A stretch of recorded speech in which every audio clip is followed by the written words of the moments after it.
Kellen Ward was a billionaire the world envied, but that night, sitting alone in a restaurant glowing with Christmas lights, he felt smaller than he had in years. His date had just rejected him before even sitting down, called him emotionally unavailable, told him he wasn't what she was looking for. And for the first time, all the money in the world couldn't stop Kellen from feeling painfully alone. But then, a little girl in a red velvet dress walked up to his table, looked him straight in the eyes and said, "You look really sad.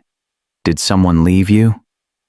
Kellen didn't know it yet, but that tiny question from that tiny stranger was about to change his entire life.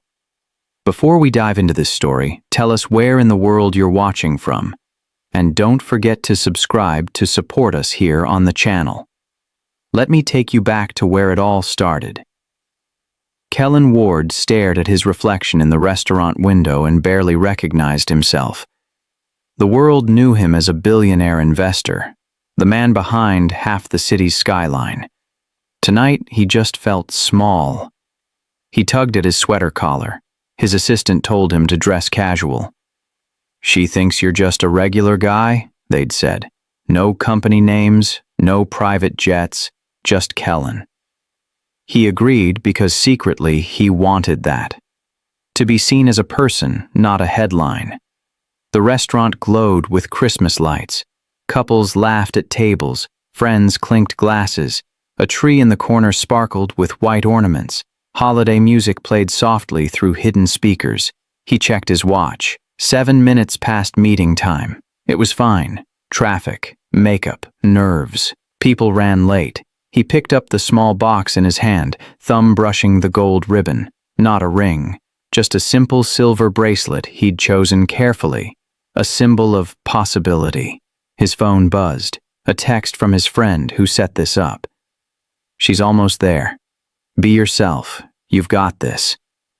Kellen exhaled slowly. The last woman he dated left after 3 months. Said he was emotionally unavailable. Said he worked too much. Said he was still stuck in the past.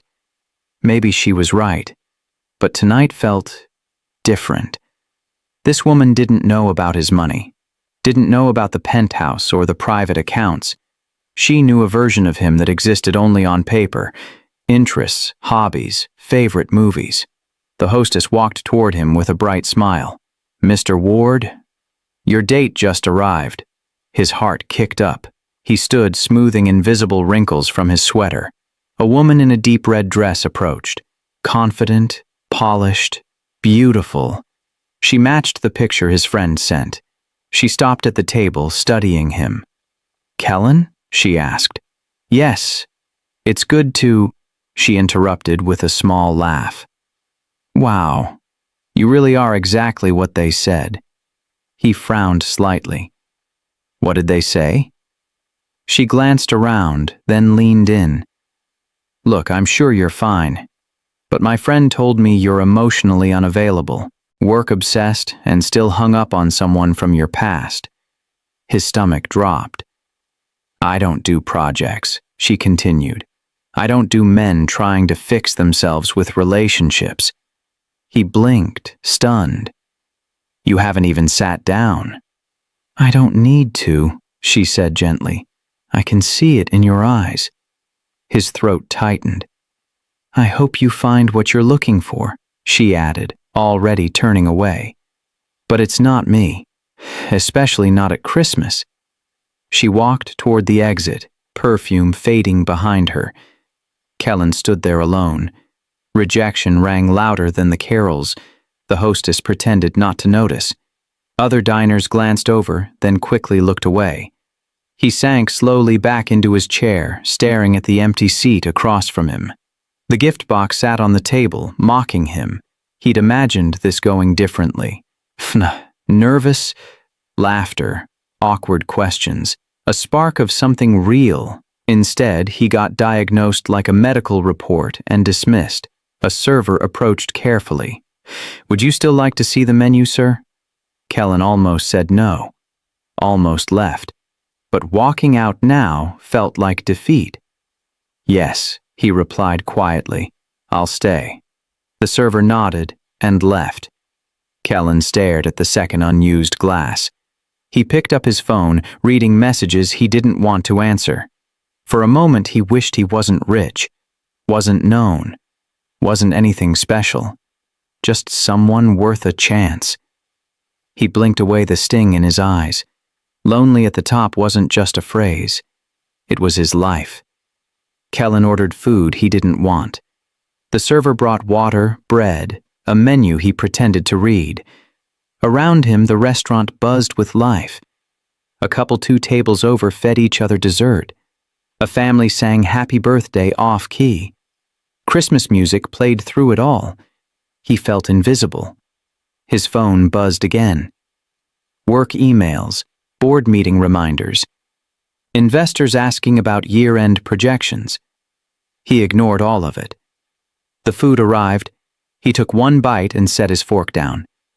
Across the restaurant, near the kitchen door, a little girl in a red dress swung her legs under her chair.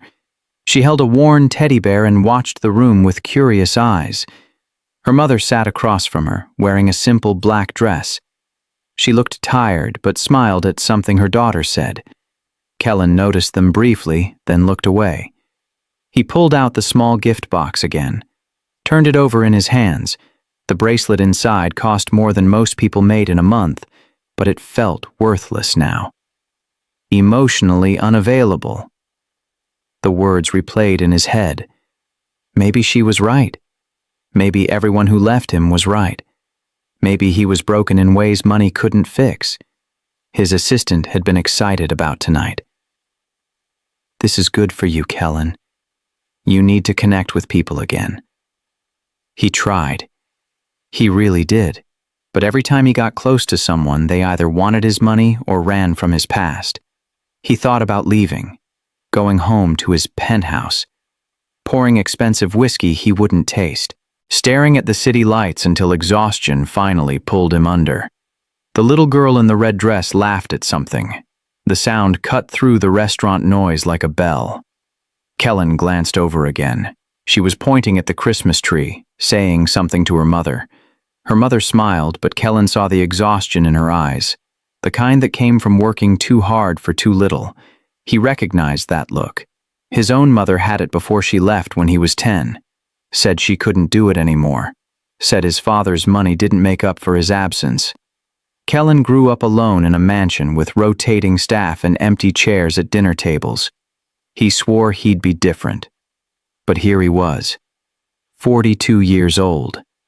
Successful beyond measure, eating alone on Christmas season because nobody wanted to stay. The server returned. "Can I get you anything else, sir?" Kellen shook his head. "Just the check." Of course. He paid in cash, leaving a tip that would cover the server's rent. It was the only thing he knew how to do anymore. Throw money at problems and hope it meant something. He stood to leave. That's when the little girl looked directly at him. Their eyes met across the restaurant. She tilted her head, studying him with the kind of honesty only children had. Then she slid off her chair. Her mother reached for her. "Sky, where are you going?" But the girl was already walking toward him, teddy bear clutched tight. Kellen froze. She stopped right in front of his table. "You look really sad," she said. Her voice was small but certain. Kellen's breath caught. "Do I?" She nodded. "Like your heart is heavy." He didn't know what to say. This child, this stranger, saw through him in seconds. "Did someone leave you?" she asked. Kellen swallowed hard. "Yes." She considered this seriously. "That happens to my mom sometimes too." Her mother rushed over, face flushed with panic. "Sky, baby, you can't just walk up to people." But Sky didn't move. She looked up at Kellen with eyes that held no judgment, only curiosity. And somehow, that changed everything. The woman reached for her daughter's shoulder gently. "I'm so sorry. She wasn't supposed to bother you." Kellen shook his head. "She's not bothering me." The woman looked uncertain. She was younger than him, maybe early 30s. Her name tag said Imani in small letters. She worked here. Sky, we talked about this, Imani said softly. You can't just approach guests. But he's sad, Mama, Sky replied. Someone should help him. Kellen felt something crack in his chest. Imani's eyes met his. I really am sorry. It's been a long day and she's observant, Kellen finished. She's observant. Sky nodded seriously. I see things. Imani sighed. That's the problem. Kellen almost smiled. It's okay. Really? Sky looked between them. Can we sit with you? Sky! Imani's face flushed deeper. What? He's alone. We're alone. It makes sense. Kellen surprised himself. You can, if you want. Imani hesitated. We don't want to intrude on your evening. He glanced at the empty chair, the untouched gift box, the half-eaten meal. There's nothing to intrude on.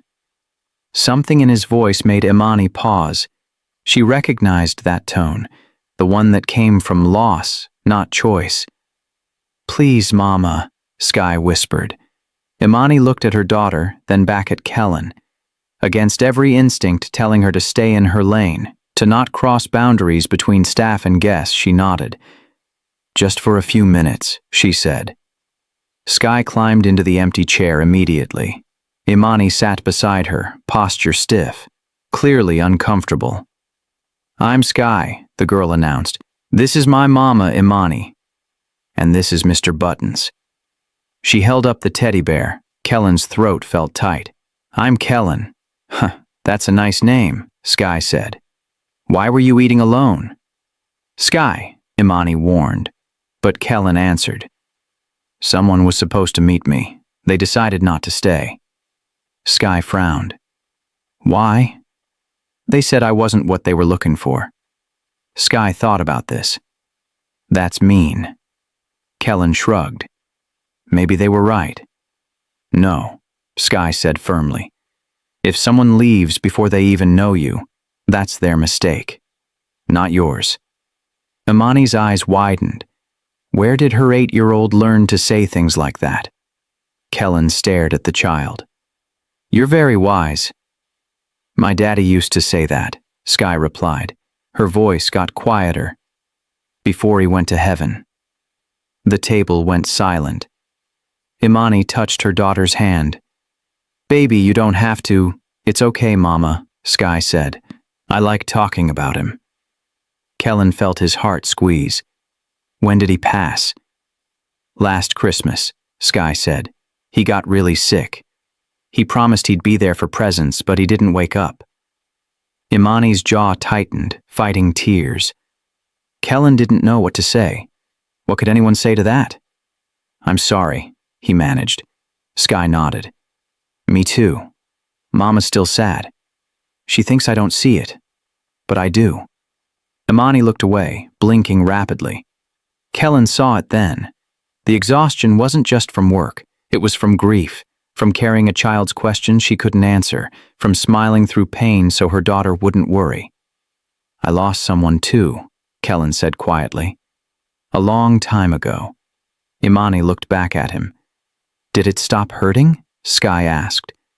Kellen considered lying, giving her the answer adults usually gave children, but something about her honesty demanded his own.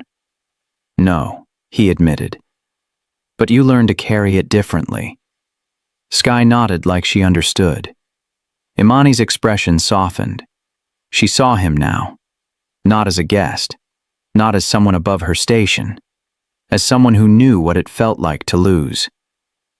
So you're sad and we're sad, Sky said. That means we match. Kellen's lips twitched.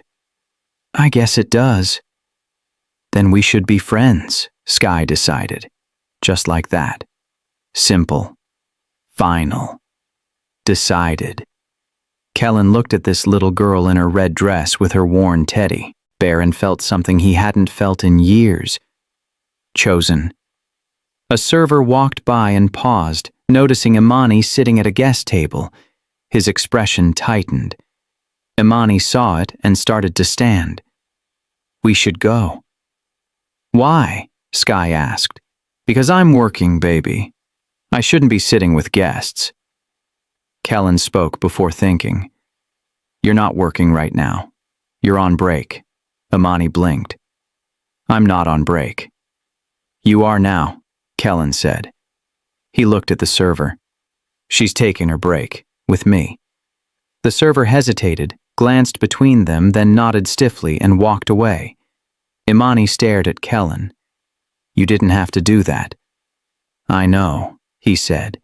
She sat back down slowly, unsure what to make of him. Sky swung her legs happily. "See, Mama? He's nice." Imani didn't respond. She'd met nice men before, men who smiled until things got complicated, until they realized single mothers came with responsibilities they didn't want. "So," Sky said, looking at Kellen, "what do you do?" Kellen paused. He could tell the truth. Say he owned buildings, ran companies, made decisions that moved millions, but that would change everything. "I work with investments," he said carefully. "What's that?" "I help people manage money." Sky nodded, like that made sense. "Do you like it?" No one ever asked him that. "Sometimes," he admitted. "It's complicated." "Why?" "Because money solves some problems but creates others." Sky tilted her head. "Like what?" "Like people treating you differently when they find out you have it." Imani's eyes flickered. She understood that, just from the other side. "That's dumb," Sky said. "Money doesn't make you nice or mean. You just are what you are." Kellen smiled. "You're right." "I know," Sky said matter-of-factly. Imani finally spoke. "Sky has strong opinions about fairness." "I can tell," Kellen said. Sky pulled a small notebook from her pocket. It was wrinkled and held together with a rubber band. She opened it and showed Kellen a drawing. 3 stick figures holding hands, a smaller one in the middle. "That's me and Mama," she explained, pointing. "And that's my daddy." Kellen's throat tightened. "I draw him so I don't forget," Sky said simply. Imani's hand trembled slightly on the table. Kellen looked at the drawing, at the careful way Sky had drawn each figure, the way she'd connected their hands. "He looks happy," Kellen said. Sky smiled. "He was. He laughed a lot." "What else do you remember about him?" Sky thought hard. "He made Mama laugh too, and he always said, 'I love you' before bed, even when he was too tired to read stories." Imani wiped her eyes quickly. Kellen felt something shift inside him. He'd spent years running from emotion, building walls, staying safe behind money and distance. But sitting here with this grieving child and her exhausted mother, he realized something. Safety wasn't the same as living. "Can I tell you something?" Sky asked suddenly. "Of course," Kellen said. She looked at him seriously. "I asked God for something tonight." "What did you ask for?" "I asked him to send someone to help Mama stop being sad." Kellen's breath caught. Sky studied his face carefully. "And then you were here, looking sad too." Imani's eyes widened. "Sky," but Sky kept going. "So maybe God sent you to us, or us to you. I don't know which, but maybe it's the same thing." Kellen stared at this 8-year-old who spoke with the clarity of someone much older. "Maybe it is," he whispered. Imani looked at him, something unspoken passing between them. Fear, hope, the terrifying possibility that this random encounter meant more than coincidence. Sky grabbed Mr. Buttons and hugged him tight. "I'm glad we found you," she said. Kellen's voice cracked. "Me too." And for the first time all night, he meant it. They sat together for another 20 minutes. Sky talked about school, about the Christmas play she was in, about how she wanted a puppy but their apartment didn't allow pets. Kellen listened to every word.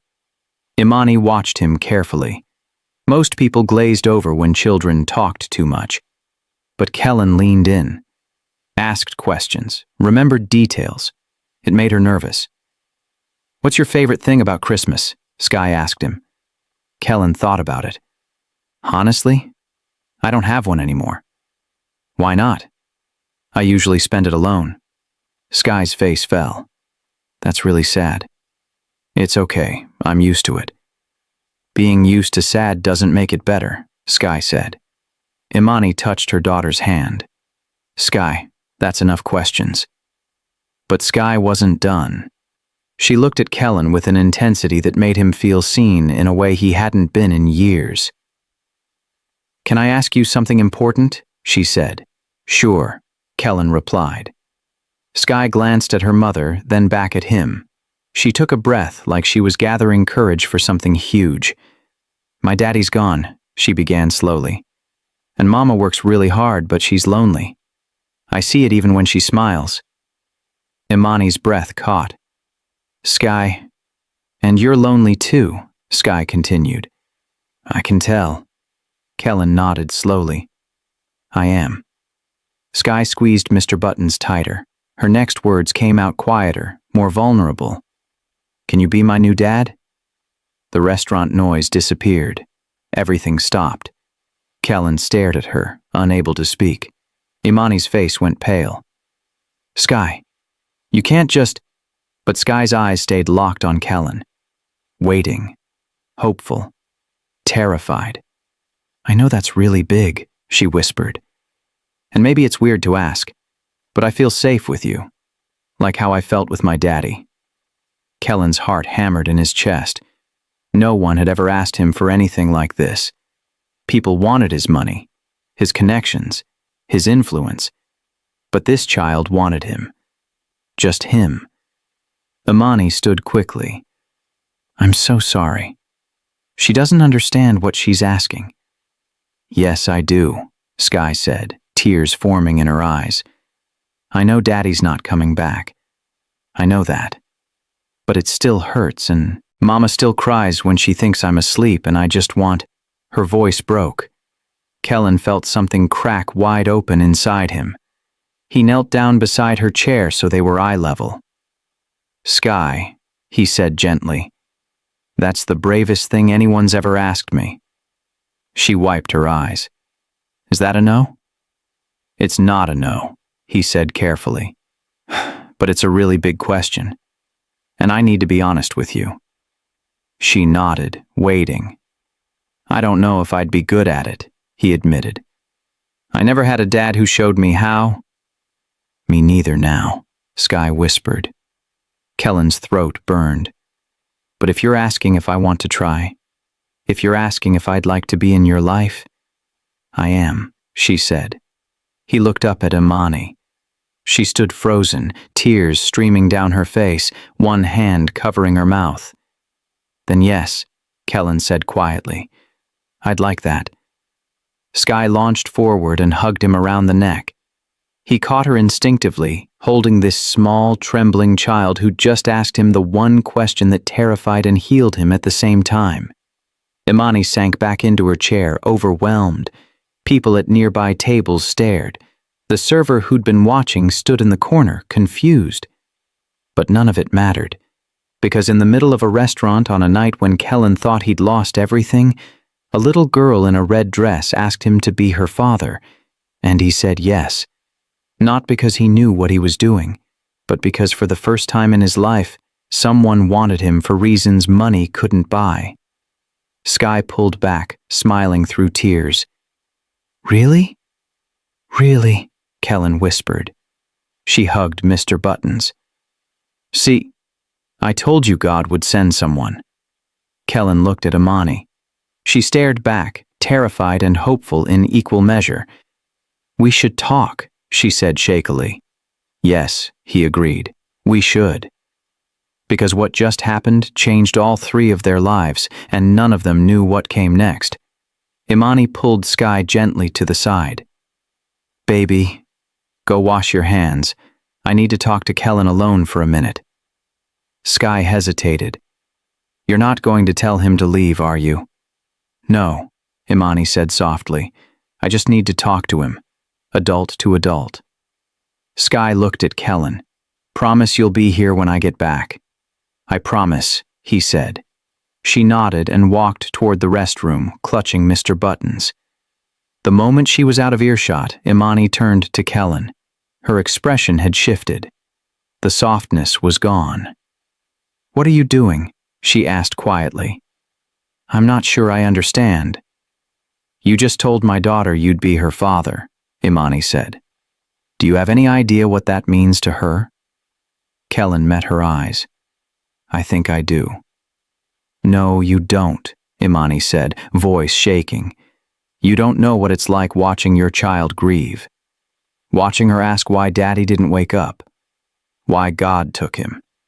Why everyone else has two parents and she only has one. Her words came faster now. She's been through hell this year. She had nightmares for months. Stopped eating. Stopped talking. For weeks, I've fought so hard to help her feel safe again. Kellen stayed quiet, letting her speak. And now you, a stranger, walk into our lives for 20 minutes, and she asks you to replace her father? Imani's voice cracked. Do you understand how desperate that makes her sound? How much that breaks my heart? I didn't mean to. I know you didn't, Imani interrupted, but that doesn't change what just happened. Kellen swallowed hard. You're right. I should have thought before I answered. Yes, you should have. Silence hung between them. But I meant it, Kellen said quietly. Imani stared at him. You don't even know us. I know, he said. But I know what it's like to grow up lonely. I know what it's like to wish someone would show up and stay. Imani's jaw tightened. This isn't about fixing your childhood. I'm not trying to fix anything, Kellen said. I'm just saying I understand what she's asking for. And what happens when you get bored? Imani asked. When reality sets in and you realize single mothers come with complications? When it's not cute anymore? Kellen flinched. That's not fair. Fair? Imani's eyes flashed. You want to talk about fair? It's not fair that my daughter lost her father. It's not fair that I work 3 jobs to keep us afloat. It's not fair that she's so starved for male attention that she asked a stranger to be her dad. Her voice broke on the last word. Kellen felt the weight of everything she carried. I'm sorry. Sorry doesn't protect her, Imani said. I do. And I won't let anyone hurt her again. Not even someone with good intentions. I don't want to hurt her, Kellen said. Neither did her father, Imani whispered. But he still left.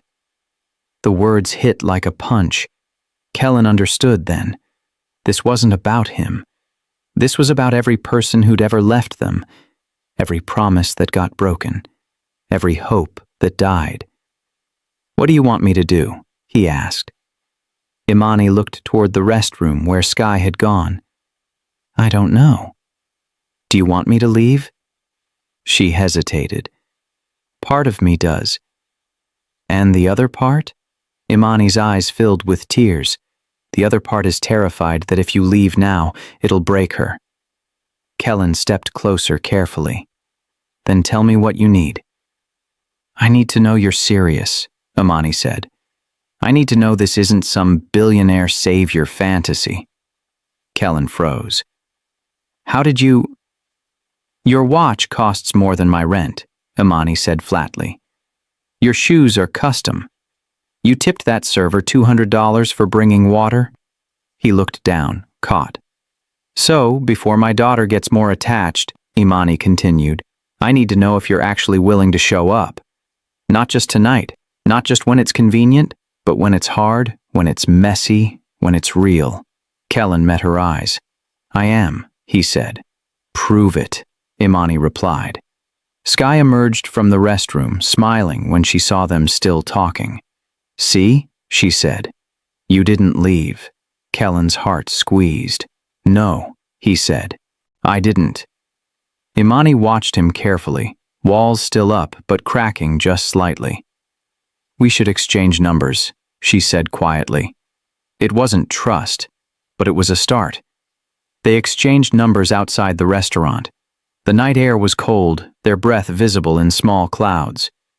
Sky held both their hands, swinging between them like a bridge. "When can we see you again?" she asked Kellen. Imani tensed. "Sky, we just met him. He has his own life." "Actually," Kellen said, "I'm free tomorrow, if that works for you." Imani blinked. "Tomorrow? Too soon?" he asked. She studied his face, looking for cracks, for signs this was performative, but his eyes were steady. "We usually go to the park on Sundays," Sky offered. "The one with the big slide." Kellen looked at Imani. "Would that be okay?" She wanted to say no, wanted to slow this down, but Sky's grip on her hand tightened with hope. "Okay," Imani said carefully. 1 o'clock. Miller Park. "I'll be there," Kellen said. Sky beamed. A taxi pulled up. Imani had called it earlier. She couldn't afford it regularly, but tonight felt too heavy to wait for the bus. "That's us," Imani said. Sky hugged Kellen suddenly. "Thank you for not leaving." He hugged her back, throat tight. "Thank you for asking." She climbed into the taxi with Mr. Buttons. Imani paused at the door. "If you change your mind," she said quietly, "tell me before tomorrow. Don't just not show up." "I'll be there," Kellen promised. She nodded and got in. The taxi pulled away. Kellen stood on the sidewalk, watching the taillights disappear. His phone buzzed. His assistant. "How'd the date go?" He stared at the message, then typed back. It didn't. But something else happened. 3 dots appeared, then stopped, then appeared again. Good something or bad something? Kellen looked at the contact he'd just saved. Imani. And below it, a note he'd added himself. Sky's mom. "I don't know yet," he typed, "but it's important." He walked to his car, a black sedan he'd driven himself tonight instead of using a driver. The leather interior felt too clean, too untouched. Everything in his life felt that way. He drove home in silence, no music, just the hum of the engine and his thoughts. When he reached his penthouse, he stood at the window overlooking the city. Thousands of lights. Thousands of lives. Somewhere out there, Sky was probably asking her mother 100 questions, and Imani was probably lying awake, wondering if she'd made a terrible mistake. Kellen pulled out his phone and opened a new message to Imani. He typed, "I meant what I said tonight." He hesitated, then added, "I know you don't trust me yet. That's okay. I'll earn it." He hit send before he could overthink it. 3 minutes passed. Then his phone buzzed. "We'll see." It wasn't warm. It wasn't encouraging. But it wasn't a door slammed shut either. Kellen exhaled slowly. Tomorrow. He had to show up tomorrow. Not as a billionaire. Not as someone trying to fix his loneliness. But as someone willing to be present. He set an alarm for early. Researched the park. Checked the weather. Then he did something he hadn't done in years. He prayed. Not formal. Not rehearsed. Just honest. "I don't know what I'm doing," he whispered into the empty room. "But if this is real, if she really needs me, don't let me mess it up." The city lights blinked back at him. No answers. Just possibility. He went to bed that night, and for the first time in months, he didn't feel the crushing weight of being alone. He felt something else. Responsibility. Purpose. Fear. Hope. All at once. Somewhere across town, Sky climbed into bed, clutching Mr. Buttons. "Mama?" "Yes, baby." "Do you think he'll really come tomorrow?" Imani tucked the blanket around her daughter. "I don't know." "I think he will," Sky said. "Why?" "Because he looked at me the way Daddy used to. Like I mattered. Imani's throat tightened. You do matter. I know, but some people forget to see it. Imani kissed her forehead. Get some sleep. Sky closed her eyes, smiling faintly. Imani sat on the edge of the bed, watching her daughter's breathing slow. She pulled out her phone and read Kellen's message again. I'll earn it.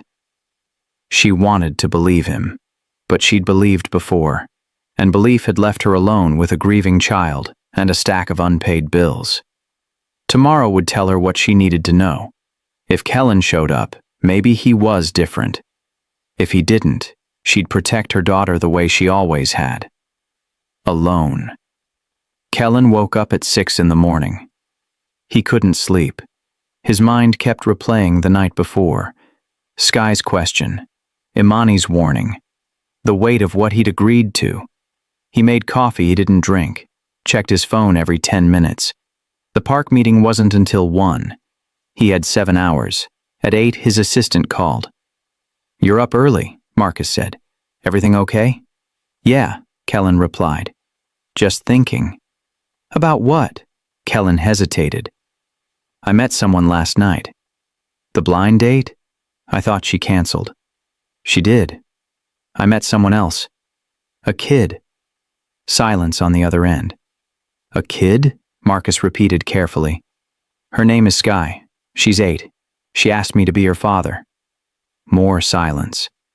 Kellen? What the hell are you talking about? He explained everything. The rejection.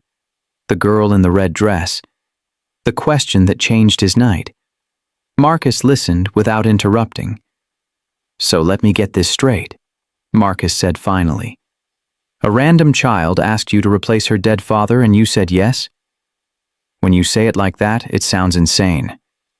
Because it is insane. Kellen rubbed his face. I know. Do you? Marcus asked. Because this isn't buying someone dinner or writing a check. This is a kid.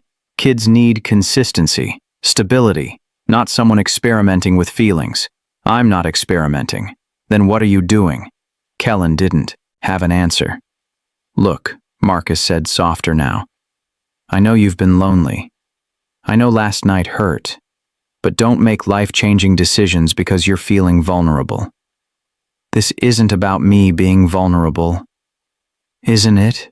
Kellen's jaw tightened. I'm meeting them at the park today, 1 o'clock. Marcus sighed. And if you don't like it? If it's awkward or too much? What then? Then I'll figure it out. That's not good enough for a kid who already lost one father. The words landed hard. I know, Kellen said quietly. That's why I won't bail. Marcus was quiet for a moment. You're serious about this? Yes. Then don't mess it up. I won't. They hung up. Kellen sat alone in his kitchen, staring at his reflection in the window. Was Marcus right? Was this just him running from loneliness into something equally destructive? His phone buzzed. A text from Imani. Sky's been talking about you since we got home. Please don't make me explain why you didn't come. His chest tightened. He typed back immediately. I'll be there, I promise. 3 dots appeared, then disappeared. No response. He spent the next 4 hours in a fog. Tried to work, couldn't focus, tried to eat, wasn't hungry. At noon, he got in his car. Traffic was light. He arrived 15 minutes early. Miller Park was busy. Families everywhere, kids on swings, parents pushing strollers, dogs chasing balls. He sat on a bench near the big slide and waited. 1 o'clock came. No sign of them. 1:05. Still nothing. His stomach twisted. Maybe Imani changed her mind. Maybe she realized this was a mistake. 1:10. He pulled out his phone to text her. Kellen. He looked up. Sky was running toward him, red jacket bright against the gray sky. Mr. Buttons tucked under her arm. Imani walked behind her, cautious but present. Kellen stood, heart pounding with relief. Sky crashed into him with a hug. You came. I told you I would. he said. She pulled back, grinning. I know, but Mama said grown-ups sometimes say things they don't mean.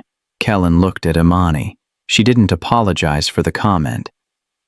Some do, Kellen said, but I'm not one of them. Sky grabbed his hand. Come on, I want to show you the swings. She dragged him forward. Imani followed a few steps behind, watching carefully. Kellen let Sky lead him across the playground. She talked non-stop. About school, about her teacher, about the Christmas play where she was an angel. Will you come watch? She asked. When is it? Next Friday, 7 o'clock. Kellen didn't hesitate. I'll be there. Sky's smile was blinding. Imani caught up to them at the swings. You don't have to commit to everything she asks. I know, Kellen said, but I want to. Imani studied him. Why? He looked at Sky, who was already climbing onto a swing. Because nobody showed up for me when I was her age, he said quietly.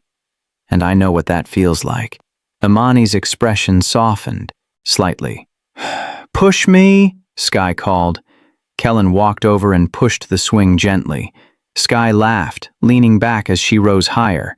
Imani stood off to the side, arms crossed, watching this stranger push her daughter on a swing like it was the most natural thing in the world, and for the first time since her husband died, she felt something she didn't expect. Hope. Fragile. Terrifying. But real. They spent 2 hours at the park. Sky showed Kellen everything. The tunnel slide. The monkey bars. The spot where she fell and scraped her knee last summer. He listened like every detail mattered. Imani sat on a bench nearby, pretending to scroll through her phone. But she was watching. Analyzing. Looking for red flags. So far, she hadn't found any. That scared her more than if she had. Eventually, Sky ran off to play with another girl near the sandbox. For the first time, Kellen and Imani were alone. He sat down beside her, keeping a respectful distance. She has a lot of energy, he said. Always has, Imani replied. Silence stretched between them. Can I ask you something? Kellen said. Sure. Why did you come today? Imani looked at him. Because Sky wanted to. That's the only reason? She hesitated. Mostly. What's the other part? Imani watched her daughter playing. I wanted to see if you'd actually show up. And now that I did? Now I need to see if you'll show up again, she said. And again after that. Kellen nodded. That's fair. It's not about fair, Imani said. It's about protecting her. I understand. Do you? Imani turned to face him. Because I don't think you realize what you're walking into. Then tell me. Imani took a breath. She has nightmares, at least twice a week. She wakes up crying for her dad. I hold her until she falls back asleep. Kellen listened quietly. She's scared of hospitals, Imani continued. Won't go near them. Last month she needed stitches, and it took 3 nurses to hold her down because she thought if she went in, she wouldn't come out. Her voice cracked slightly. She draws pictures of our family, but she always leaves a space empty. For him. She won't color it in because she says maybe he'll come back and fill it himself. Kellen's chest tightened. So when she asks you to be her dad, Imani said, she's not asking for someone to take her to parks. She's asking for someone to hold her when she cries, to prove that men don't always leave, to fill that empty space she's been saving. She looked at him directly. Can you do that? Kellen met her eyes. I don't know, but I want to try. Trying isn't enough. I know, he said, but it's all I can promise right now, that I'll show up, that I'll stay, that I won't run when it gets hard. Imani studied his face. Why do you even want this? You don't know us. You have your own life. My life is empty, Kellen said simply. I have money, success, everything people think matters. But I eat alone, sleep alone, wake up alone. He looked at Sky laughing in the sandbox. Last night she asked me for something nobody's ever asked me for. Not my money. Not my connections. Just me. And for the first time in years I felt like maybe I could matter to someone. Imani's expression softened slightly. I'm not trying to replace her father, Kellen added. I know I can't, but maybe I can be something. Someone who stays. And when you meet someone, Imani asked, when you fall in love and start your own family, where does that leave her? I don't know, Kellen admitted, but I won't abandon her. That's not who I am. How do I know that? You don't, he said. Not yet. But give me time to prove it. Imani looked away. Time is what breaks hearts. Or heals them, Kellen said quietly. Sky ran back over, breathless. Can we get ice cream? Imani checked her wallet mentally. She had enough for one cone. Maybe next time, baby, she said. I'll get it, Kellen offered. Imani's jaw tightened. We don't need... I know you don't need it, Kellen said gently. But I'd like to, if that's okay. Sky looked between them, sensing tension. Imani wanted to say no, wanted to keep the boundaries clear, but Sky's hopeful face made her relent. Okay, she said quietly. Thank you. They walked to an ice cream truck nearby. Sky ordered chocolate. Imani got vanilla. Kellen got nothing. You're not having any? Sky asked. I'm good, he said. They sat on the grass. Sky ate messily, getting ice cream on her nose. Kellen laughed and handed her a napkin. Imani watched them. She saw her daughter smile. Really smile. The kind of smile that had been missing for months, and despite every logical reason to stay guarded, despite every warning bell in her head, Imani felt her walls crack just a little more. Maybe Kellen was different, or maybe she was just desperate enough to hope he was. Either way, she was letting him in, one careful step at a time. The next Friday, Kellen sat in the school auditorium waiting for the Christmas play to start. He'd arrived 30 minutes early, the only adult without a spouse or family. Parents stared at him briefly, then looked away. He didn't care. He'd promised Sky he'd be here. The lights dimmed. Kids filed onto the stage in costumes, shepherds, wise men, angels with crooked halos. Sky was in the back row, wings slightly too big for her small frame. She scanned the audience nervously. When her eyes found him, her whole face lit up. She waved. He waved back. Imani sat 3 rows ahead of him. She'd texted earlier saying she had to work late but would try to make it. She arrived just as the curtain opened, slipping into a seat quickly. She glanced back and saw Kellen. Surprise flickered across her face, then something else. Relief, maybe. The play was chaotic. Kids forgot lines. One wise man tripped over his robe. A shepherd's fake beard fell off. Sky didn't have any speaking parts, but she stood perfectly still, hands clasped, taking her role seriously. Afterward, parents flooded the stage. Kids ran to their families, excited and loud. Sky pushed through the crowd straight to Kellen. You came, she said, breathless. Of course I did. Did you see me? I didn't mess up. You were perfect, he said. Imani approached, holding a small bouquet of flowers she'd grabbed from the corner store. You did so good, baby. Sky beamed. Kellen came too. I saw, Imani said, looking at him. Thank you. I told her I would, Kellen said simply. A teacher walked over. Sky, your family is lovely. Are these your parents? Sky's smile faltered. This is my mom, and this is... She stopped, unsure what to call him. The teacher waited. Kellen knelt down to Sky's level. You can call me whatever feels right. Sky looked at her mom, then back at him.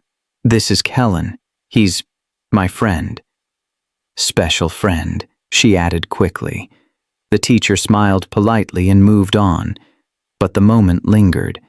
Later, outside the school, Sky held both their hands again as they walked to the parking lot. Can we get hot chocolate? She asked. Imani checked the time. It's late, baby. School tomorrow. Please, just for a little bit? Imani looked at Kellen. He stayed quiet, letting her decide. Okay, Imani said. 1 cup. Then home. They went to a small diner nearby. Sky ordered hot chocolate with extra marshmallows. Imani got coffee. Kellen ordered the same. Sky talked non-stop about the play, about how nervous she was, about how one girl forgot her lines and cried backstage. But I helped her, Sky said proudly. I told her it was okay, that everyone makes mistakes. Kellen smiled. That was kind of you. My dad used to say being kind is more important than being perfect. The table went quiet. Sky stirred her hot chocolate, suddenly somber. I wish he could have seen the play. Imani's hand tightened around her cup. He would have been proud, Kellen said gently. Sky looked up. You think so? I know so. How do you know? Because any father would be proud of you. Sky's eyes glistened. Even though I messed up my halo, it kept falling. Even then, Kellen said. She smiled faintly, then looked at her mom. Mama, are you proud? Always, Imani whispered. Sky turned to Kellen. Are you proud? The question hit him square in the chest. Yes, he said, voice thick. Very proud. Sky's smile returned fully. They finished their drinks. The diner was nearly empty now. Outside, snow started falling lightly. Sky pressed her face against the window. It's snowing. We should get you home before it gets worse, Imani said. In the parking lot, Sky hugged Kellen tightly. Thank you for coming. Any time, he said. She pulled back. Will you come to my birthday? It's in 2 weeks. Kellen looked at Imani. She hesitated, then nodded slightly. I'll be there, he said. Promise? Promise. Sky climbed into Imani's car, waving through the window as they pulled away. Kellen stood in the snow, watching them leave. His phone buzzed, a text from Imani. You didn't have to come tonight, but thank you. It meant everything to her. He typed back. It meant something to me too. She didn't respond, but he didn't need her to. He drove home that night feeling lighter than he had in years, because for the first time someone was counting on him, and he hadn't let them down. Not yet. But the real test was coming. Staying wasn't about showing up once or twice. It was about showing up when things got hard, when the novelty wore off, when reality replaced possibility. Kellen knew that, and deep down, so did Imani. She wanted to trust him. But trust wasn't built in parking lots and diners. It was built in the months ahead, in the moments when leaving would be easier than staying. That's when she'd know if Kellen was real, or just another man who made promises he couldn't keep. 2 weeks passed faster than Kellen expected. He saw them 4 more times. Once at the park again. Once for pizza. Once when Sky's school had a parent-teacher conference and Imani's shift ran late. That last one surprised him. Imani called, voice tight with stress. I know this is asking too much, but I'm stuck at work and Sky's conference is in 20 minutes. Is there any way? I'm already on my way, Kellen said. You don't even know where the school is. Text me the address. He made it with 5 minutes to spare. Sky's teacher, Mrs. Chen, looked confused when he walked in. I was expecting Sky's mother. She got held up at work. I'm Kellen. I'm helping out. Mrs. Chen studied him briefly, then nodded. All right. Well, Sky is doing wonderfully. Her reading has improved significantly. She went through Sky's progress, showed him her work, mentioned she was quiet sometimes but kind to other students. She talks about you, Mrs. Chen added, says you're teaching her chess. Kellen had taught her basics last weekend. She wasn't good yet, but she loved it. She's a quick learner, he said. She also mentioned her father passed last year. Kellen nodded. Yes. Mrs. Chen's expression softened. It's good she has people showing up for her. That matters more than people realize. When he left, he texted Imani. Conference went great. She's doing really well. Imani called immediately. Thank you. Seriously. I owe you. You don't owe me anything. Kellen, I wanted to be there, he said simply. Silence on her end. I'm sorry I keep testing you, she said quietly. You're protecting your daughter. I'd be worried if you weren't. She exhaled. Her birthday is Saturday. Are you still coming? Yes. It's just going to be small. Our apartment, a few kids from school, nothing fancy. That's perfect. Another pause. You don't have to bring a gift. Your being there is enough. I'll bring something small, Kellen said. Kellen, something small, he repeated. I promise. Saturday came. Kellen stood outside Imani's apartment building, holding a gift bag. Inside was a chess set. Nothing expensive. Just a simple wooden one he thought Sky would like. He knocked. Imani opened the door. She wore jeans and a sweater. Her hair was pulled back. She looked tired but softer than usual. You're early, she said. Wanted to help set up if you need it. She stepped aside. Come in. The apartment was small, lived in, toys in the corner, dishes drying by the sink, pictures of Sky and her father on the walls. Kellen saw one photo in particular, a man holding a baby Sky, both of them laughing. That's Marcus, Imani said quietly. Her dad. Kellen studied the photo. He looks happy. He was. Imani's voice was barely above a whisper. He loved being a father. It's all he ever wanted. Sky talks about him often. I know, I'm glad she does. I don't want her to forget. Kellen looked at her. She won't. And neither will you. Imani's eyes welled up. She turned away quickly. I should finish the cake. Sky burst out of her room wearing a birthday crown made of paper. Kellen! She ran to him and hugged his waist. Happy birthday, he said. Did you bring Mr. Buttons a crown too? He laughed. I didn't think of that. It's okay. We can make one. She dragged him to the table where craft supplies were scattered. Imani watched them make a tiny crown for the teddy bear. Watched Kellen fold paper carefully, letting Sky direct every step. Other kids arrived. Chaos filled the apartment. Games. Cake. Laughter. Kellen stayed in the background mostly, helping where needed, refilling drinks, taking pictures, cleaning up spills. At one point, a mother asked Imani, Is that your husband? Imani froze. No, he's a friend. The woman looked at Kellen, then back at Imani. He's good with kids. Yeah, Imani said softly. He is. Later, after everyone left, Sky opened presents. She squealed at the chess set. Now we can play for real, she said. We'll start tomorrow, Kellen promised. She hugged him tightly. This is the best birthday. Imani walked him to the door later. Sky was already falling asleep on the couch, crown crooked on her head. Thank you for today, Imani said. I had fun. She looked at him carefully. You really mean that, don't you? Yes. Why? She asked. Most people would find this boring. A kid's birthday party in a cramped apartment. Kellen thought about his own childhood birthdays, catered events, hired entertainers, kids who came for the gifts, not for him. Because this is real, he said, and I haven't had real in a long time. Imani's guard lowered just a fraction more. She's getting attached to you, she warned. I know.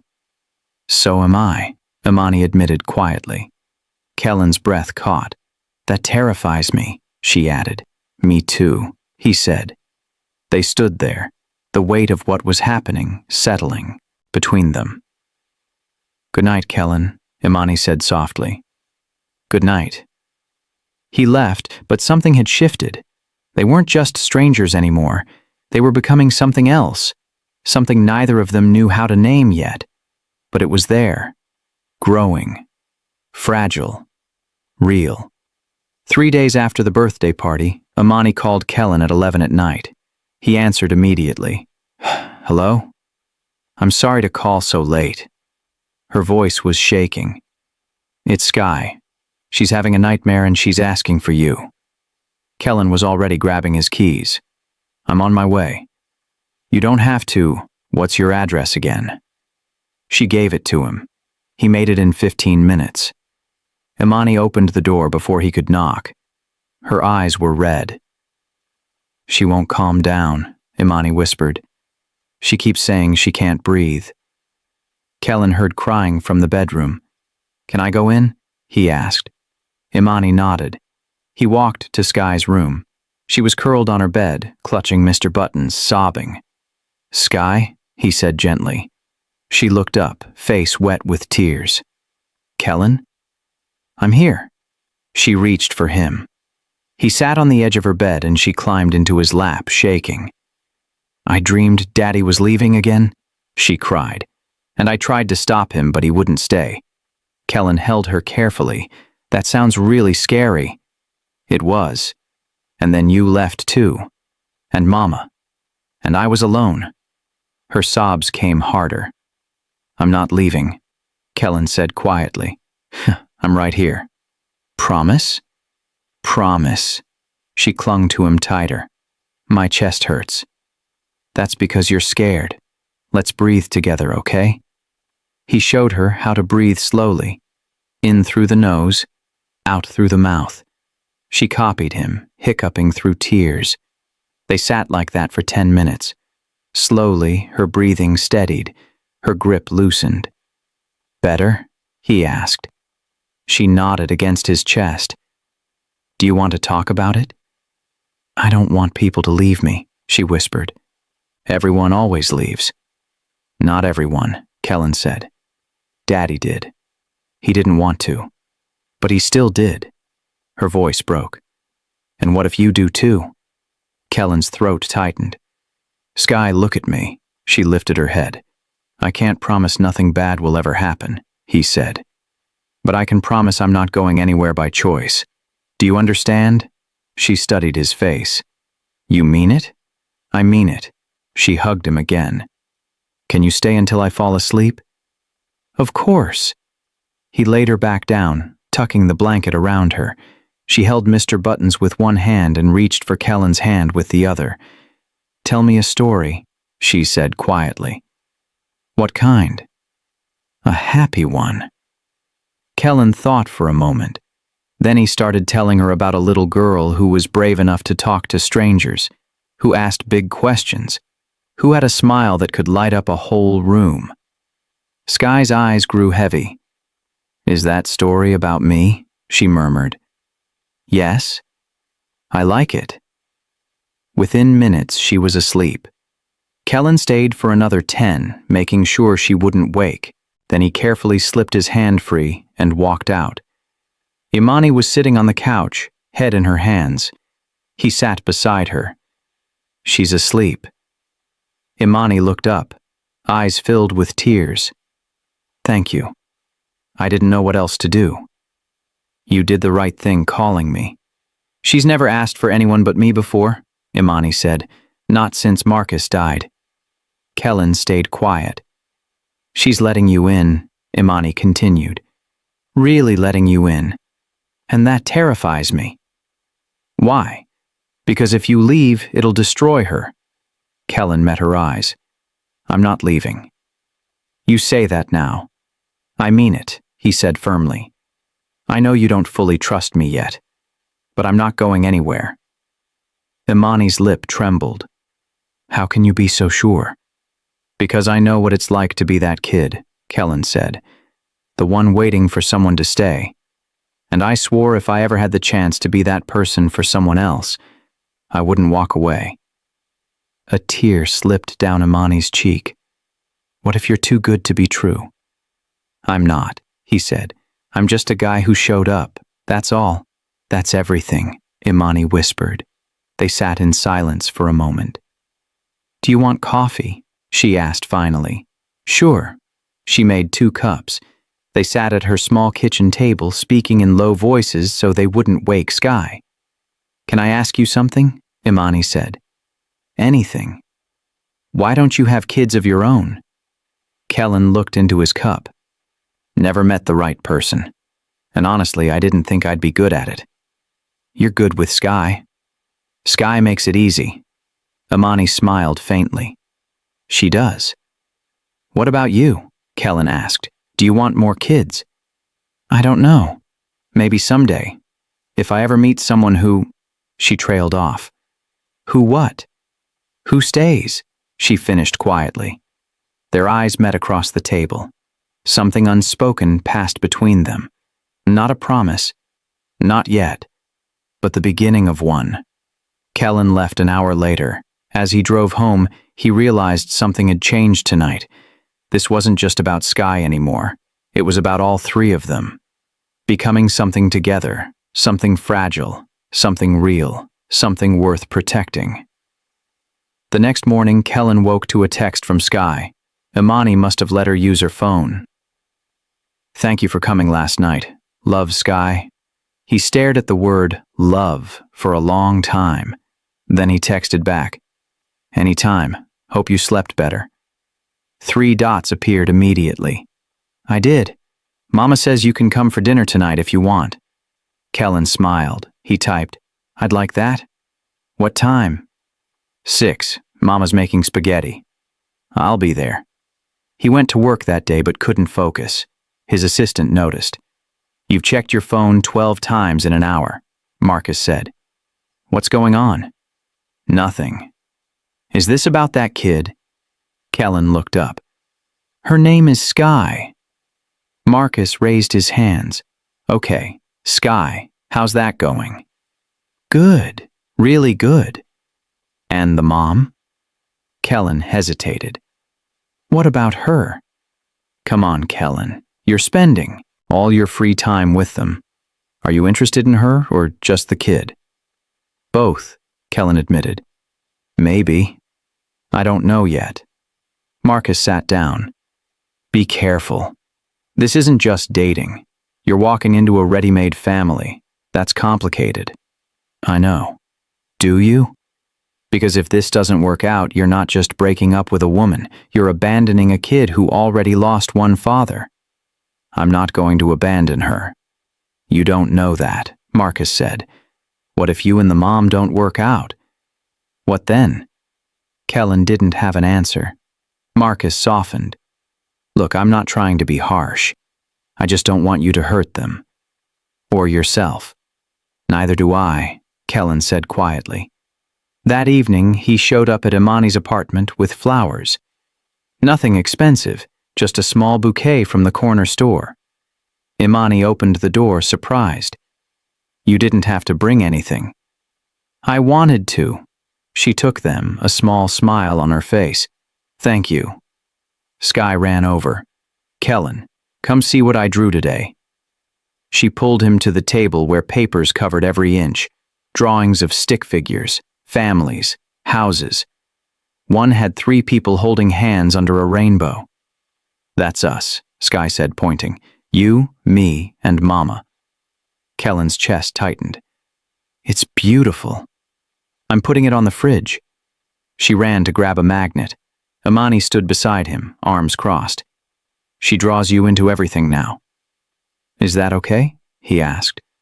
"I don't know," she said honestly. "Part of me is grateful. Part of me is terrified." "Of what?" "Of her forgetting Marcus. Of her replacing him with you." Kellen turned to face her. "I'm not trying to replace him." "I know. But to her you're filling the space he left. And I don't know how to feel about that. Do you want me to pull back?" Imani looked at her daughter hanging the drawing on the fridge, beaming with pride. "No," she said quietly. "She needs this. Needs you." "What about you?" Kellen asked. "What do you need?" Imani met his eyes. "Honestly, I don't know anymore." Dinner was simple. Spaghetti, garlic bread, salad. They ate at the small table, Sky talking non-stop about school. Afterward, Kellen helped with dishes while Imani put Sky to bed. When she came back, she found him drying the last plate. "You don't have to do that," she said. "I don't mind." She leaned against the counter, watching him. "Can I ask you something?" "Sure." "What do you want from this?" she asked. "From us?" Kellen set the plate down. "I want to be here. However that looks." "That's vague." "I know." He turned to face her.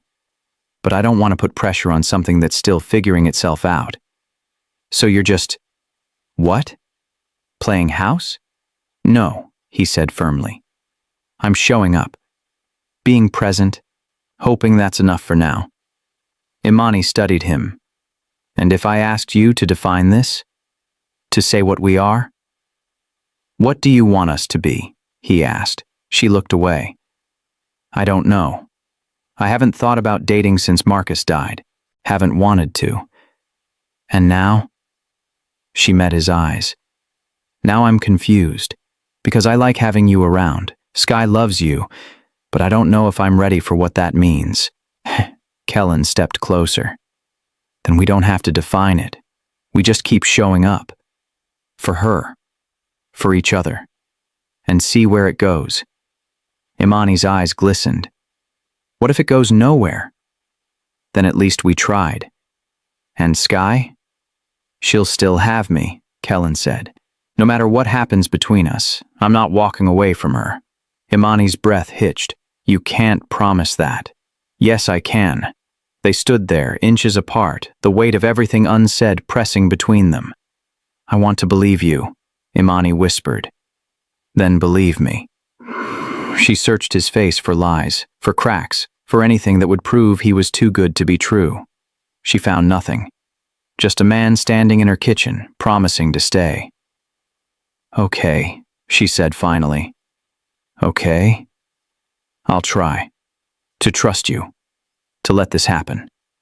Kellen exhaled, relief washing over him. "Thank you," he said. Imani managed a small smile. "Don't make me regret it." "I won't." He left that night feeling like he'd just crossed an invisible line. They were no longer strangers, no longer just friends. They were something undefined, something fragile, something worth fighting for. A week later, Kellen got a call from Imani at 3 in the afternoon. Her voice was tight. "I need a favor, a big one." "What's wrong?" "My boss changed my schedule.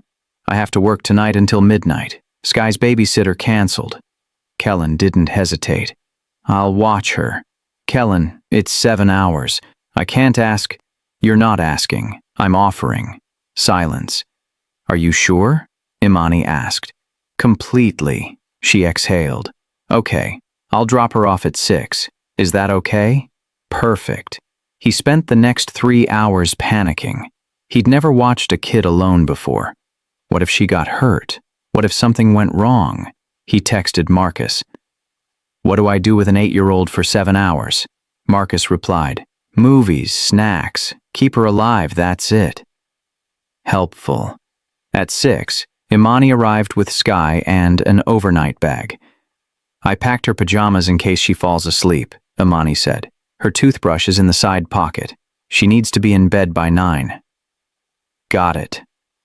"She doesn't like loud noises before bed, and if she has a nightmare, I'll handle it," Kellen said gently. Imani looked at him, worry clear in her eyes. "I've never left her with anyone except family before. She'll be safe, I promise." Sky tugged her mom's hand. "Mama, I'll be fine. Go to work." Imani knelt down. "You listen to Kellen, okay?" "I will. And if you need me, I'll call." Sky hugged her. "I love you. I love you too, baby." Imani left reluctantly, glancing back twice before disappearing down the hall. Kellen looked at Sky. "So, what do you want to do first?" "Can we order pizza?" "Absolutely." They ordered pizza and ate on the couch while watching a Tsimiya cartoon movie. Sky talked through most of it, explaining the plot even though Kellen was watching the same thing. "That's the part where she finds out she's magic," Sky said, pointing at the screen. I see that. Do you think magic is real? Maybe, in some ways. Mama says love is magic. Kellen smiled. Your mama is smart. After the movie, Sky wanted to play chess. She was getting better. Still made rookie mistakes, but she was learning. You're improving, Kellen said. You're just letting me win. I'm not, she grinned. Okay. At 8:30, he told her it was time to get ready for bed. She brushed her teeth and changed into her pajamas. When she came back, she climbed onto the couch beside him. Will you read to me? She asked. Of course. She handed him a worn book. This was my favorite when Daddy was here. Kellen opened it carefully. The pages were dog-eared and stained. Clearly loved. He read slowly, doing different voices for each character. Sky laughed at his attempts. Halfway through, she leaned her head against his shoulder. Kellen? Yeah? Do you think my daddy would like you? The question caught him off guard. I hope so. I think he would, Sky said quietly. You make Mama smile. She didn't smile for a long time. Kellen's throat tightened. She's been through a lot. So have you, Sky said. What makes you say that? Because you have sad eyes sometimes, like Mama. He didn't know what to say. But they're less sad now, Sky added. Since you met us. Kellen set the book down. You're very observant. I know, she yawned. I'm sleepy. Let's get you to bed. He carried her to his guest room. She climbed under the covers, clutching Mr. Buttons. Will you stay until I fall asleep? She asked. Of course. He sat in the chair beside the bed. She watched him with heavy eyes. Kellen? Yeah? I'm glad you said yes. Yes to what? When I asked if you could be my new dad. I'm glad you said yes. His heart clenched. Me too. She smiled faintly. Good night. Good night, Sky. Within minutes, she was asleep. Kellen stayed longer than necessary, watching her breathe evenly, face peaceful. He thought about what she'd said. About her father. About Imani's smile. About his sad eyes. This child saw things most adults missed. She saw him. Really saw him, and somehow that made him want to be better, to stay, to prove he was worth her faith. At midnight, Imani knocked softly. He opened the door. Hey, how'd it go? She whispered. Perfect. She's asleep. Imani walked to the guest room and looked in. Relief washed over her face. She turned back to Kellen. Thank you. Seriously. Any time. They stood in the hallway, close but not touching. She asked if her dad would like me, Kellen said quietly. Imani's eyes filled. What did you say? That I hoped so. He would have, Imani whispered. He would have loved how you are with her. Kellen's chest tightened. That means a lot. Imani stepped closer. You're really good at this. At being here. I'm just doing what feels right. That's what makes it good, she said softly. They looked at each other, something unspoken shifting between them. Not quite love, not yet, but close, so close. I should get her home, Imani said finally. Kellen helped carry the sleeping Sky to Imani's car. She didn't wake up, just shifted slightly in his arms. After they left, Kellen stood in his quiet apartment. For the first time in years, the silence didn't feel heavy. It felt like possibility. Christmas was 2 weeks away. Kellen hadn't celebrated properly in years. Usually he worked through the holidays or traveled somewhere warm and alone. This year felt different. Sky talked about Christmas constantly. What she wanted. What she'd asked Santa for. Whether it would snow. One evening, Imani pulled him aside after Sky went to play in her room. I need to be honest with you about something, she said. Okay. Money's tight this year, really tight. I can afford a small gift for Sky, but nothing like what other kids get. Kellen started to speak, but she held up her hand. I'm not asking for help. I just need you to know so you don't go overboard. I don't want her thinking I can't provide for her." "I understand," Kellen said. "Do you? Because I've seen how you spend. You don't think twice about paying for things." "That's different." "Is it?" Imani asked. "Because to Sky it might not be. She might start expecting more than I can give." Kellen considered this. "What if we set a limit? I'll keep it small, reasonable." Imani looked uncertain. "I don't want to control what you do." "You're not. You're protecting your daughter. I respect that." She studied him. $50. That's the limit. Deal. "I'm serious, Kellen." "So am I." She relaxed slightly. "Thank you." Later that week, Kellen took Sky to a Christmas market while Imani worked. They walked through rows of booths selling ornaments, cookies, hot chocolate. Sky stopped at every display, eyes wide. "Look at that," she said, pointing to a snow globe with a little family inside. Kellen picked it up. "You like it?" "It's pretty, but it's probably expensive." He checked the tag. $12. "Do you want it?" he asked. She hesitated. "Mama says we can't buy everything we want." "That's true, but sometimes we can buy something special." Her eyes lit up. "Really?" "Really." He bought the snow globe. She carried it carefully, like it was made of diamonds. They got hot chocolate and sat on a bench.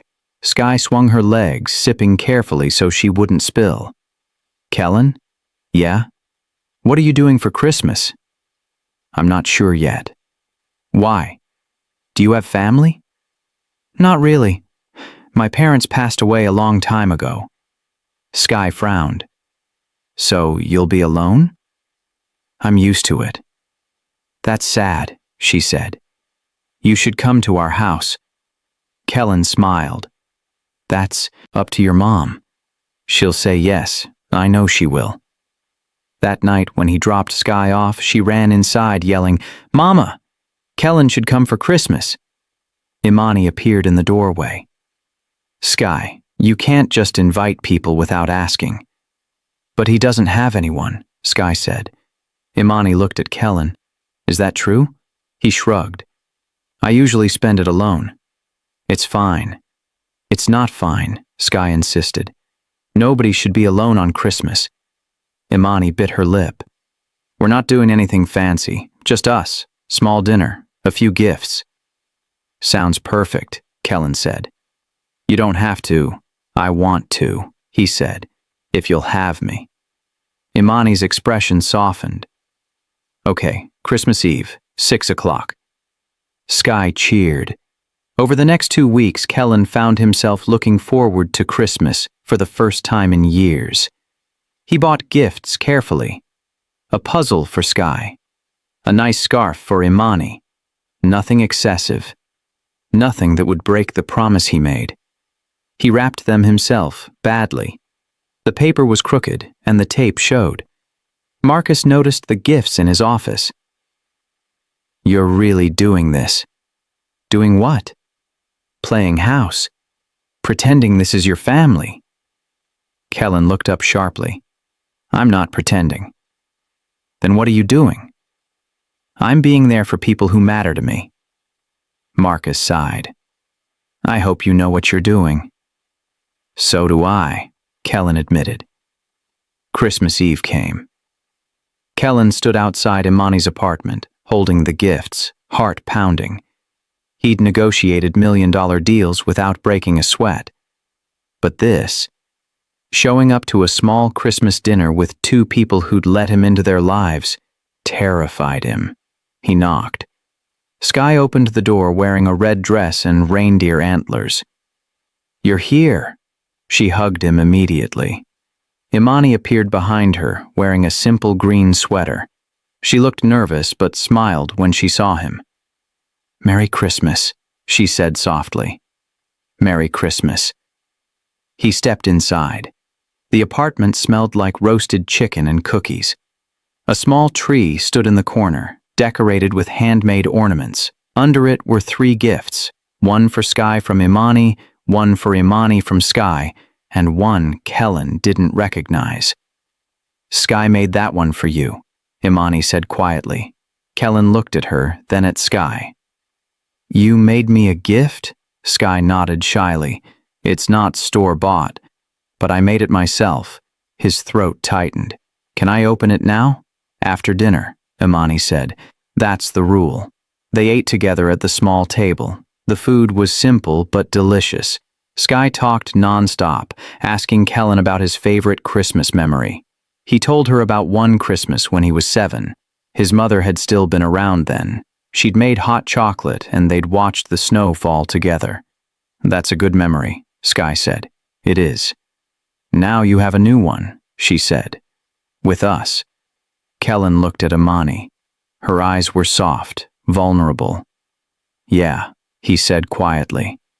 "Now I do." After dinner, they opened gifts. Sky loved the puzzle. Imani's eyes filled when she opened the scarf. "It's beautiful," she whispered. Then Kellen opened Sky's gift. Inside was a drawing. 3 stick figures holding hands under a Christmas tree, carefully colored, framed in cardboard. At the bottom in crooked letters, "Our family."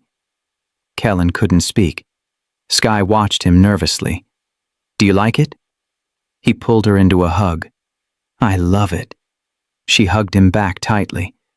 Imani wiped her eyes, smiling through tears, and in that moment, in a small apartment with a crooked tree and homemade gifts, Kellen felt something he hadn't felt in years. Home. After Sky went to bed, Kellen and Imani sat on the couch with coffee. The apartment was quiet. Christmas lights blinked softly on the tree. "Thank you for tonight," Imani said. It meant a lot to her. "It meant a lot to me, too." She looked at him. "Can I ask you something?" "Always." "What are we doing?" she asked. "Really?"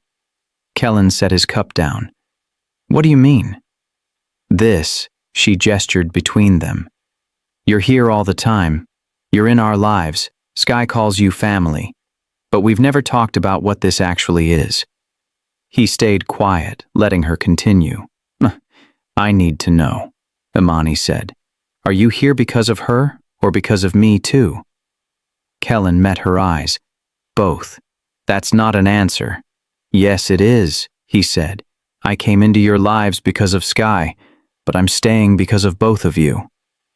Imani's hands trembled around her cup. "I haven't been with anyone since Marcus died. Haven't wanted to. But lately I catch myself thinking about you. Waiting for your texts, looking forward to seeing you." "And that scares you," Kellen said. "Terrifies me," she admitted. "Because what if this doesn't work? What if we try and it falls apart? Then we deal with it." "It's not that simple. There's Sky to think about." "I know. She already loves you," Imani said, voice breaking. "If we start something and it ends, she loses another father figure." Kellen moved closer. "What if it doesn't end?" "You can't know that." "You're right, I can't. But I can tell you that I've never felt this way about anyone, and I've never wanted to stay somewhere this badly." Imani looked away, tears spilling. "I'm so tired of being scared." "Then stop," Kellen said gently. "Stop being scared and just let this happen." "What is this exactly?" He reached for her hand. She didn't pull away. "I don't know," he admitted. "But I'd like to find out. With you." She looked at their joined hands. "What if I'm not ready?" "Then I'll wait." "For how long?" "As long as it takes." Imani's breath hitched. "Why? Why would you wait for someone as broken as me?" "You're not broken," Kellen said. "You're grieving. That's different." "I still love him," she whispered. "Marcus, I still love him." "I know. And I'm not asking you to stop." She looked at him, confused. "How can we be together if I still love someone else?" "Because love isn't a limited resource," Kellen said. "You can love him and still let someone else in. Those things don't cancel each other out." Tears streamed down her face. I don't know how to do this. Neither do I. But we can figure it out together. She studied his face, looking for lies, for doubts. She found none. I'm scared, she said. Me too. What if I hurt you? Then I'll hurt, but I'll still be here. She let out a shaky laugh. You're either really brave or really stupid. Probably both. She squeezed his hand. I need time to process this, to figure out what I want. Take all the time you need. And Sky can't know. Not until we're sure. Agreed. They sat in silence, hands still joined. Kellen? Yeah? Thank you for being patient with me. Thank you for letting me in. She leaned her head on his shoulder. He wrapped an arm around her carefully. They stayed like that until the coffee went cold and the Christmas lights dimmed. When Kellen finally left, Imani walked him to the door. Good night, she said softly. He turned back. Good night. They looked at each other, something unspoken hanging between them. Then Imani stood on her toes and kissed his cheek. It was quick, barely there, but it meant everything.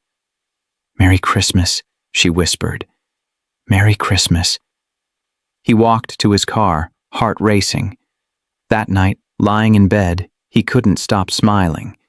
They hadn't defined anything, hadn't made promises, but something had shifted. The door had opened just a little wider, and for now, that was enough. Across town, Imani lay awake too. She touched her lips where they'd met his cheek. Part of her felt guilty, like she was betraying Marcus's memory. But another part felt something she hadn't felt in over a year. Alive. She looked at the framed photo on her nightstand. Marcus smiling, holding baby Sky. I'll always love you, she whispered. But I think I'm ready to let someone else in. Is that okay? The photo didn't answer, but somehow, in the quiet of the night, she felt like maybe it was. Like maybe Marcus would want her to be happy. Like maybe loving Kellen didn't mean forgetting Marcus. It just meant her heart was big enough for both. She closed her eyes, Kellen's words echoing in her mind. Love isn't a limited resource. Maybe he was right. Maybe she could hold on to the past while reaching for the future. Maybe she could have both. She fell asleep that night with tears on her cheeks. But for the first time in a long time, they weren't just tears of grief. They were tears of hope. 2 weeks into the new year, things shifted.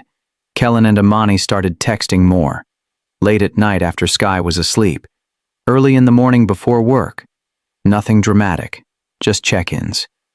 Small conversations, but they felt significant. How was your day? Became, I missed you today. Sleep well became, I wish you were here. They still hadn't told Sky anything. She just knew Kellen came, over often, which made her happy. One Saturday, Imani asked if Kellen could watch Sky while she ran errands. Of course, he said, but when she came back 3 hours later, she seemed off. Sky was coloring at the table. Kellen was in the kitchen. Can we talk? Imani asked quietly. Sure. They stepped into the hallway. What's wrong? Kellen asked. Imani's eyes were red. I ran into one of Marcus's friends today. He saw me smiling, laughing on the phone with you. Kellen waited. He asked if I was seeing someone, she continued. I didn't know what to say. So I said no, but he looked at me like I was betraying Marcus's memory just by being happy. You're not, Kellen said firmly.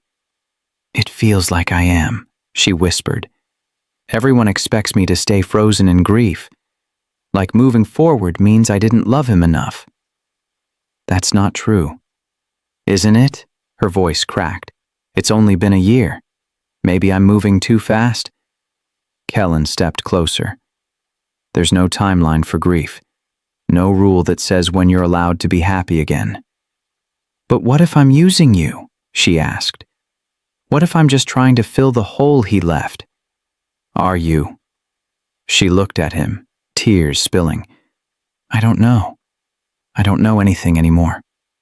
Kellen took her hands. Imani, look at me. She did. You're allowed to love Marcus and still let me in. You're allowed to grieve and still be happy. Those things aren't mutually exclusive. Everyone will judge me. Let them, he said. The only opinions that matter are yours, mine and Sky's. She wiped her eyes. What if I'm not ready? Then tell me. And I'll step back. I don't want you to step back, she said quickly. That's the problem. I want you here, but I feel guilty for wanting it. Then we go slow, Kellen said. We take it one day at a time. No pressure, no expectations. She nodded, breathing shakily. Okay. Okay. She hugged him suddenly. He held her while she cried into his chest. Inside, Sky called out, Mama, where'd you go? Imani pulled back, wiping her face. I'm here, baby. They went back inside. Sky looked between them. Were you crying? She asked. A little, Imani admitted. Why? Just grown-up stuff. I'm okay. Sky walked over and hugged her mother. I love you, Mama. I love you too. Later that night, after Kellen left, Sky climbed into bed with Imani. Mama? Yeah, baby? Do you like Kellen? Imani froze. What do you mean? Like how you liked Daddy. Imani's heart pounded. Why are you asking? Because you smile different now, like you used to. Imani pulled her daughter close. It's complicated. Do you think Daddy would be mad? The question broke her. No, baby. I think Daddy would want us to be happy. Then you should tell Kellen you like him, Sky said simply. It's not that easy. Why not? Because feelings are complicated. Sky thought about this. I think Kellen likes you too. What makes you say that? Because he looks at you the way Daddy used to. Like you're special.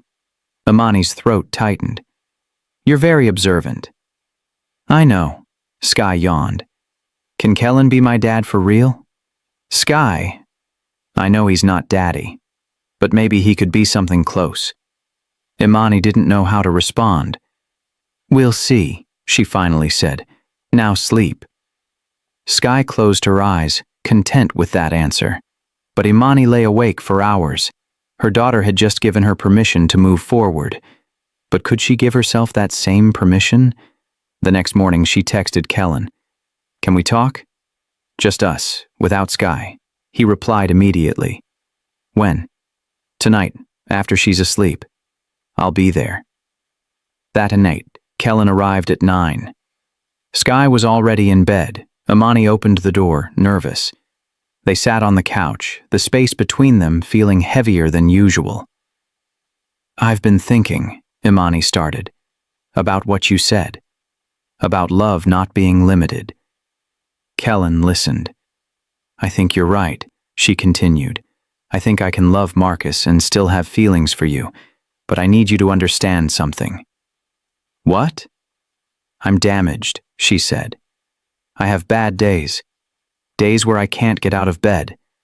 Days where I cry for no reason. Days where I push people away. I can handle that. You say that now. I mean it, Kellen said firmly. I'm not going anywhere because you have hard days. She looked at him, searching his eyes. Why do you want this? Want me? I come with so much baggage. Because I love you, he said. The words hung in the air. Imani's breath caught. What? I love you, Kellen repeated. I didn't plan to, but I do. Tears filled her eyes. You can't love me, you barely know me. I know enough. Kellen, I love how you put Sky first. How you work 3 jobs and never complain. How you're strong even when you're breaking. How you let me in even though it terrified you. She covered her face, sobbing. He moved closer. You don't have to say it back. I just needed you to know. She lowered her hands. I'm scared. I know. But I think... She took a shaky breath. I think I love you too. Kellen's heart stopped. I do, she whispered, and that terrifies me. He pulled her into his arms. She cried into his chest while he held her. We're going to be okay, he whispered. Promise? Promise. And for the first time, she believed him. The next morning, Skye noticed something different. Her mom was humming while making breakfast. Kellen arrived early with donuts. They kept glancing at each other when they thought she wasn't looking. Did something happen? Skye asked, biting into a chocolate donut. Like what? Imani asked. You're both acting weird. Happy weird. Kellen and Imani exchanged a look. We need to talk to you about something, Imani said. Skye's eyes widened. Am I in trouble? No, baby, nothing like that. They sat at the table together. Skye clutched Mr. Buttons, sensing this was important. Imani took a breath. You know how Kellen's been coming around a lot? Skye nodded. And you know how much we both care about you? Another nod. Well, Kellen and I have been talking, and we've realized that we care about each other too, not just as friends. Skye looked between them. You mean like boyfriend and girlfriend? Imani smiled nervously. Something like that. How do you feel about that? Skye thought for a moment. Does this mean Kellen will be around more? If that's okay with you, Kellen said, will you still play chess with me? Always. And read me stories? Whenever you want, Skye smiled. Then I think it's good. Imani exhaled with relief. You're sure? Mama, I asked him to be my dad, remember? I wanted this. I know, but things are different now. This is real. Good, Skye said simply. Real is better. Kellen reached across and squeezed Imani's hand. 2 months passed. They took things slow. Kellen came over for dinner 3 times a week. They went to the park on Sundays, watched movies together. He still had his own place, but spent most evenings with them. Skye adjusted quickly. She started calling him Kellen Dad sometimes, then just got embarrassed and went back to Kellen. But the shift was there. He helped with homework, attended school events, picked her up when Imani worked late. One day, Skye came home with a school form. We're supposed to draw our family, she said. Can I draw all 3 of us? Imani's throat tightened. Of course, baby. What about Daddy? Should I draw him too? Imani knelt down. If you want to. Your daddy will always be part of our family. Skye nodded seriously. Okay. I'll draw him in the sky. Like he's watching. She worked on the drawing for an hour. When she was done, she showed them. 4 figures. 3 on the ground holding hands. 1 in the clouds above them. That's us, she said, pointing. And that's Daddy making sure we're okay. Kellen's eyes burned. Imani pulled her daughter close. It's perfect. That night, after Skye went to bed, Kellen stayed later than usual. I've been thinking, he said. About what? About moving things forward. Making this more official. Imani's heart raced. Official how? I want to be here. Really here. Not just visiting. But I don't want to rush you. Are you asking to move in? Eventually. When you're ready. Imani looked at him. 6 months ago, she couldn't imagine letting anyone into her life like this. Now she couldn't imagine him not being here. What about Skye? She asked. She's part of the decision. All 3 of us have to be ready. Imani thought about it. About waking up with him there. About not saying goodbye at the door every night. Ask me again in 3 months, she said. Okay. But Kellen? Yeah? I think the answer will be yes. He smiled and kissed her forehead. That's all I need to hear. 3 months later, Kellen brought up the subject again. They were at the park. Skye was on the swings. Have you thought about it? He asked. Every day, Imani admitted. And? She looked at her daughter, then at him. I think we're ready. You're sure? I'm terrified. But yes, I'm sure. Kellen exhaled, relief flooding through him. When? End of the month? Perfect. They told Sky that night. Kellen's going to live with us, Imani said. How do you feel about that? Sky's face lit up. Really? Really, Kellen confirmed. She ran to him and hugged him tight. Does this mean you're officially my dad now? Kellen looked at Imani. She nodded, eyes wet. He knelt down to Sky's level. If that's what you want. It is, she said firmly. Then yes, he said, voice breaking. I'm your dad. Sky buried her face in his shoulder, crying happy tears. Imani watched them, hand over her mouth, overwhelmed. This was it. They were becoming a family, not replacing what was lost, but building something new from the pieces that remained. Moving day was chaotic. Kellen didn't have much. Most of his furniture stayed at his place. He just brought clothes, personal items, and the drawing Sky made him at Christmas. He hung it in the living room. Our family, the label read. That night they ate dinner together at the small table. Kellen's stuff was still in boxes, but it didn't matter. After Sky went to bed, Kellen and Imani stood in the kitchen. This is really happening, she whispered. Are you having second thoughts? No, just processing. He wrapped his arms around her. We're going to be okay. I know. I love you, he said. I love you too. They stood there, holding each other, both terrified and hopeful, building a future neither of them planned, but both of them wanted. 3 months after Kellen moved in, Sky woke up screaming. It was 2 a.m. Both Kellen and Imani bolted out of bed. Imani got there first, but Sky was calling for Kellen. Where's Kellen? I need Kellen. He appeared in the doorway. I'm here. Sky reached for him, sobbing. He sat on her bed and pulled her close. I dreamed you left, she cried. Just like Daddy. You were there and then you were gone. I'm not going anywhere, he said firmly. You promise? I promise. She clung to him, shaking. Imani stood in the doorway, watching. Can you stay? Sky whispered. Just until I fall asleep? Of course. He laid down beside her. She curled into his side, gripping his shirt. Imani mouthed, thank you, and left them alone. Kellen stayed until her breathing slowed, until her grip loosened, until she was deeply asleep. When he returned to their room, Imani was sitting up in bed. She's never asked for me like that during a nightmare, Imani said quietly. Does that bother you? No, it's just different. She used to only want me. Kellen sat beside her. She still needs you. She'll always need you. I know, but she needs you too now. And that's new. Is that okay?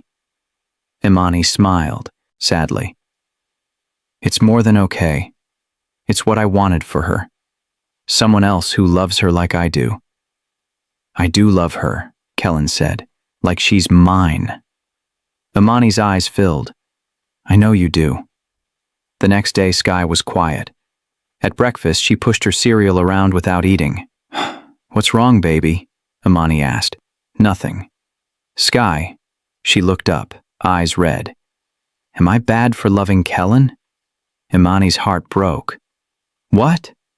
No. Why would you think that? Because I had a daddy, and now I have Kellen. Does that mean I'm replacing him? Imani knelt beside her chair. No, sweetheart, you're not replacing anyone. But I called Kellen Dad yesterday, out loud, at school, and I felt bad, like I was being mean to real Daddy. Kellen had been listening from the kitchen. He came over and knelt too. Sky, look at me, he said gently. She did. Your daddy will always be your daddy. Nothing changes that. I'm not here to replace him. Then what are you? I'm someone who loves you, who wants to take care of you, but your daddy is still your daddy. Can I love both? She asked. Yes, Kellen said firmly. Your heart is big enough for both. Like Mama? He glanced at Imani. Exactly like Mama. Sky wiped her eyes. Okay. Okay. I'll love both. But different. That's perfect, Imani said, pulling her into a hug. That evening, Sky made an announcement at dinner. I have something to say. Kellen and Imani exchanged a glance. Kellen, I want to call you Dad, but I want to call real Daddy something special. So he stays different. What do you want to call him? Imani asked. My heaven daddy. And Kellen is my earth daddy. Imani covered her mouth, tears spilling. Kellen's voice was thick. I'd be honored to be your earth daddy. Sky smiled. Good. Because that's what I'm telling everyone now. 2 weeks later, Kellen came home with papers. What's that? Imani asked. Adoption papers. I want to make it official, legally, if you're both okay with it. Imani stared at him. You want to adopt her? Yes, I want to be her father in every way that matters. Kellen, that's huge. I know, but I'm ready. If you are, if she is. They told Sky that night. Her eyes went wide. Adoption? Like forever? Like forever, Kellen said. So you'll really be my dad? On paper and everything? Yes. She looked at her mom. Can we do it? Imani smiled through tears. If you want to. I do, Sky said. I really, really do. The process took 3 months. Forms, interviews, background checks, court dates. Finally, the day came. They stood in a courtroom. The judge, a kind woman in her 50s, looked at them warmly. Sky, do you understand what's happening today? Sky nodded seriously. Kellen is becoming my dad officially. And is that what you want? Yes. Why? Sky thought carefully. Because he showed up. When I asked him to be my dad, he said yes, and he never left. Not even when things were hard. The judge smiled. That's a very good reason. She signed the papers. Congratulations. Kellen Ward is now legally Sky's father. The courtroom erupted in quiet cheers. Imani cried. Kellen pulled Sky into his arms. I'm your dad now, he whispered. You were always my dad, she said. This just makes it real. Outside the courthouse, they took pictures. Sky held the adoption certificate proudly. Can we get ice cream? She asked. Absolutely, Kellen said. They went to the same ice cream truck from their first park visit. Sky got chocolate again, made a mess again. But this time, when Kellen wiped her face, she called him Dad without hesitation. Thanks, Dad. He smiled, the word hitting him in the chest every single time. Anytime, sweetheart. Imani watched them together, heart full. She thought about Marcus, about how much he would have loved this moment, how he would have approved of Kellen. She whispered to the sky, "Thank you for sending him." And somehow, in the warmth of the afternoon sun, she felt like Marcus heard her, like he was smiling too, because his daughter was loved, protected, happy, and that's all he ever wanted. That night, Sky fell asleep between them on the couch. Kellen carried her to bed, tucked her in, kissed her forehead. "Good night, Dad," she murmured, half asleep. "Good night, sweetheart." When he returned, Imani was waiting. "You okay?" she asked. "Better than okay," he said. She took his hand. "You're officially a dad now." "I know." He smiled. "Feels right." "It is right," she whispered. And in that moment, everything was. 1 year later, they returned to Riverton Crest, the same restaurant where it all began. Kellen reserved the same table, the one where he'd sat alone, rejected and broken. This time, he wasn't alone. Sky wore her red dress, the same one from that first night, though it was getting tight. Imani wore a simple black dress and her hair down. Kellen wore a suit but felt nothing like the man who'd sat here before. They walked in together. The hostess smiled. "Welcome back, Mr. Ward. Your table is ready." Sky looked around, eyes wide. This place is fancy. It is, Kellen agreed, but it's special to us. Why? Because this is where I met you. Sky grinned. Oh yeah, I walked right up to you. You did. And I asked if you were sad. You did that too. They sat at the table. Sky immediately grabbed a breadstick. Imani looked at Kellen across the table. Hard to believe it's been a year. Feels longer, he said. In a good way? In the best way. The server approached. They ordered. Sky asked for spaghetti and got sauce on her dress within minutes. Some things never change, Imani laughed. After dinner, Kellen cleared his throat. I want to say something. Both